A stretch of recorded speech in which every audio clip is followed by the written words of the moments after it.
छत्रपती शिवाजी महाराजांच्या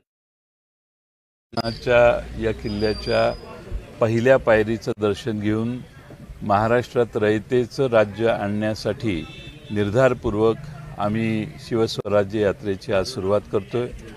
महाराष्ट्रात महाराष्ट्रातल्या सरकारने प्रचंड गोंधळ आणि प्रचंड भ्रष्टाचार महाराष्ट्रात जो माजवलेला आहे त्याचं खरं बेगडू स्वरूप महाराष्ट्राच्या समोर मांडण्यासाठी आणि रयतेचं राज्य ज्या आदर्शपणाने चालवायचं आहे ती स्वप्न महाराष्ट्रासमोर योग्य पद्धतीनं मांडण्याचं काम ही शिवस्वराज्य यात्रा महाराष्ट्रभर करेल। महाराष्ट्राचं जागरण करेल। महाराष्ट्र संपूर्ण महाविकास आघाडीच्या मागे आहे। राष्ट्रवादी काँग्रेस, शरदचंद्र पवार पक्ष आणि पवार साहेबांच्या मागे आहे आणि यामुळं महाराष्ट्रात डॉक्टर अमोल कोल्हे आणि महाराष्ट्रातले सर्व नेते हे महाराष्ट्रभर भ्रमण करून महाराष्ट्रातल्या सर्व मतदारसंघात जाणार आहेत। लोकसभेच्या निकालाचा परिणाम विधानसभेच्या निवडणुकीवरती होईल असं तुम्हाला वाटतं का? कारण यात्रेच्या माध्यमातून तुम्ही लोकांपर्यंत जाणार आहात। 2019ला सुद्धा राष्ट्रवादी काँग्रेसनं अशाच पद्धतीची एक यात्रा काढलेली होती, त्याचा परिणाम विधानसभेवरती पाहायला मिळाला। का नक्की संकल्प असणार आहे की जेणेकरून विधानसभा महाविकास आघाडीच्या हातामध्ये राज्य हातामध्ये? महाराष्ट्रातल्या जनतेने लोकसभेला कौल दिलेला आहे की हे महाराष्ट्रातलं आणि दिल्लीतलं सरकार आम्हाला नको आहे। 48 पैकी 31 खासदारांनी भारतीय जनता पक्षाचा पराभव करण्यासाठी फार प्रचंड पाठिंबा आम्हाला दिला आणि महाराष्ट्रातलं हे सरकार जाणं हे महाराष्ट्राच्या हिताचं आहे ही महाराष्ट्रातल्या जनतेची खात्री आहे आणि म्हणून लोकसभेच्या निवडणुकीच्या नंतर अधिकचा उत्साह आम्हाला जनतेमध्ये कार्यकर्त्यांच्यात दिसतोय आणि आमची यात्रा साधी आहे, काही इव्हेंट नाही आहे, फार मोठी आमच्याकडे अर्थव्यवस्था नाही आहे, पण साधेपणाने महाराष्ट्रातल्या जनतेला, सामान्य माणसाला मनाला जाऊन भिडण्याचं काम हे डॉक्टर अमोल कोल्हेंच्या नेतृत्वाखाली महाराष्ट्रभर आम्ही करू। तुमचे आधीचे सहकारी मात्र आता 2 वेगवेगळे पक्ष झालेले पाहायला मिळतात, त्यांची सुद्धा जनसन्मान यात्रा पाहायला मिळते। बस आहे, बसला सुद्धा गुलाबी कलर पाहायला मिळतोय, सगळीकडे गुलाबी रंग केलेला आहे, त्याचा काही परिणाम पाहायला मिळेल का? आम्ही जनतेचे रंग घेऊन चाललेलो आहोत।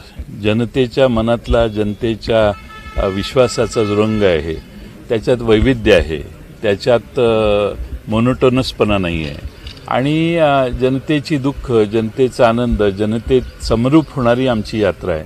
त्यामुळे त्याला जनतेपासून वेगळं करण्याची, विशिष्ट रंग देण्याची आम्हाला आवश्यकता भासत नाही।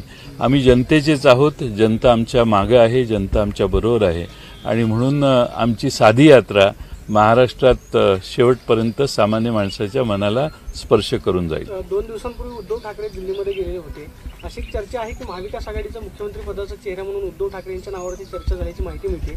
महाविकास आघाडीमधलं मुख्यमंत्री पदाचं सूत्र काय असेल, त्याचबरोबर जागा वाटपाचं सूत्र काय असेल, काय प्राथमिक चर्चा झाली? उद्धव ठाकरे हे आमच्या महाविकास आघाडीच्या पहिल्या मंत्रिमंडळाचे मुख्यमंत्री होते, आमचे ते नेतेच होते, त्याबद्दल काहीच वाद नाही आणि त्यामुळे त्यांनी दिल्लीत जाणं, वेगळ्या पक्षांना भेटणं हे महाविकास आघाडीच्या दृष्टीने हितकारक आहे, आवश्यक होतं। ते जाऊन आले याचा आम्हा सगळ्यांना समाधान आहे आणि आम्ही एकत्रित एकसंघपणाने उद्याच्या निवडणुका लढवणार आहोत। जागा वाटपाबाबत चर्चा नाही आहे, अजून सुरू नाही। पहिला एक फेरी परवाच झाली, आता पुढच्या फेऱ्या लोकसभेच्या अधिवेशन संपल्यानंतर चालू होतील। शिरूर लोकसभा क्षेत्रातील किती विधानसभा खरं तर राष्ट्रवादी लढणार आहे महाविकास आघाडी? आता त्याच्याबद्दल आकडा सांगणं योग्य होणार नाही, कारण आमच्या महाविकास आघाडीच्या चर्चा पूर्ण होण्याच्या आधी प्रत्येक जिल्ह्यातल्या, प्रत्येक मतदारसंघातल्या जागा सांगणं हे महाविकास आघाडीच्या चर्चेत व्यत्यय आणणारं।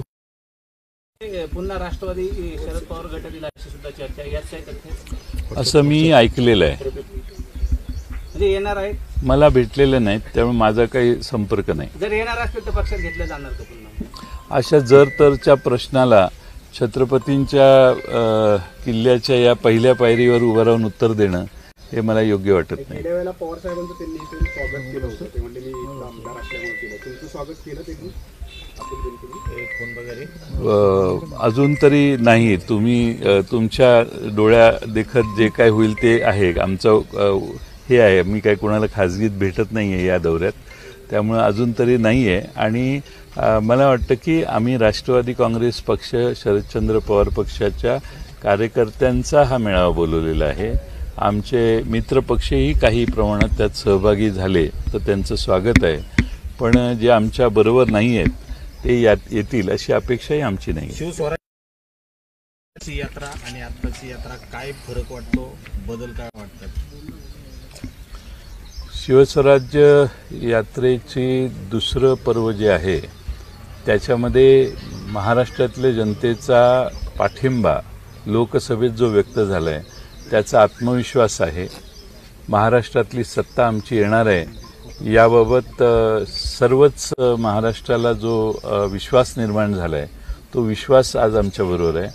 आणि महाराष्ट्रात ज्या सत्तेच्या बळावर ज्या चुकीची वागणूक आणि चुकीचे कारभार महाराष्ट्रात जो चालू आहे त्याला बाजूला काढून रयतेचं राज्य आणावं हा जनतेचा आशीर्वादही आमच्याबरोबर आहे. हे महत्त्वाचे फरक आहेत.